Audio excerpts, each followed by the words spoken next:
নমস্কার বন্ধুরা, আমি দেবযানী। আমি আরেকটি ব্লগ নিয়ে চলে এসেছি। সকাল সকাল ঘুম থেকে উঠেই আমি বেরিয়ে পড়েছি, কারণ সাজাতে যেতে হবে। কারণ ঘুম থেকে ওঠার পরই কল এলো যে সাজানো আছে।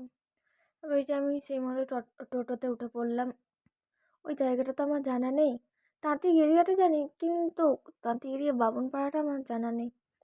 ওই জন্য টোটোয় করে যাচ্ছি, আর যেই টোটোয় যাচ্ছি তিনিও জানেন না। তাই বান্ধবীকে বারে বারে ফোন করলাম যে কোথায় দাঁড়াবো বল। সে বলল যে তাড়াতাড়ি গিয়ে হাই স্কুলের কাছে দাঁড়াও। কিন্তু হাই স্কুলটা না আমরা দেখতেই পাইনি। ওখানে হাই স্কুলের সামনে বাড়িগুলো সব একই রকম। আর ওই যে দেখতে পাচ্ছ মেন গেটটা দেখে মনে হচ্ছে যে এটা হাই স্কুল। হ্যাঁ, ভিতরে দেখে মনে হবে, কিন্তু বাইরে থেকে আমি বুঝতে পারিনি যে এটা হাই স্কুল। আমি ভাবলাম হয়তো কারো বাড়ি হবে। দিয়ে একজনকে জিজ্ঞাসা করা হলো, সে বললো যে হ্যাঁ এটাই। তো ওখানে আমি দাঁড়িয়ে আছি।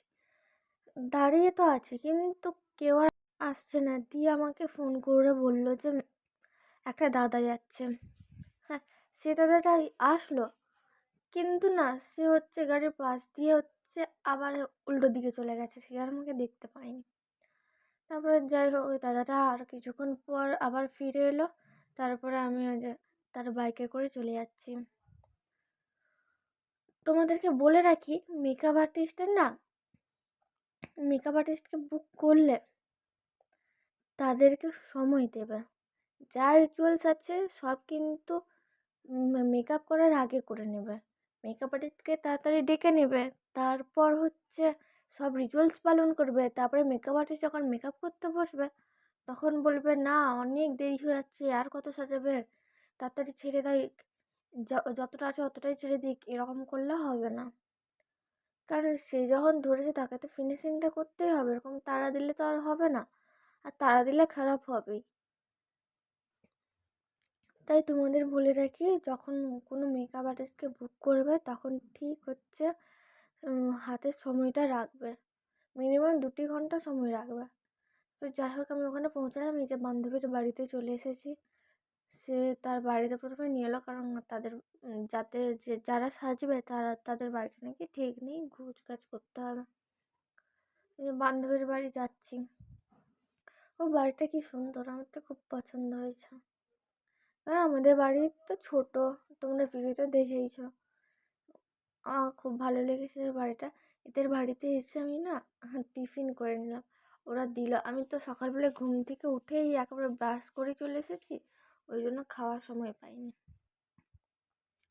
তাই ওদের বাড়িতে এসে শুধু ঘুগনি খেয়েছি। ওরা বললো যে খা, আমি বললাম না, শুধু ঘুগনিটাইতে ওটাই খেয়ে নেবো, আর কিছু লাগবে না আমার।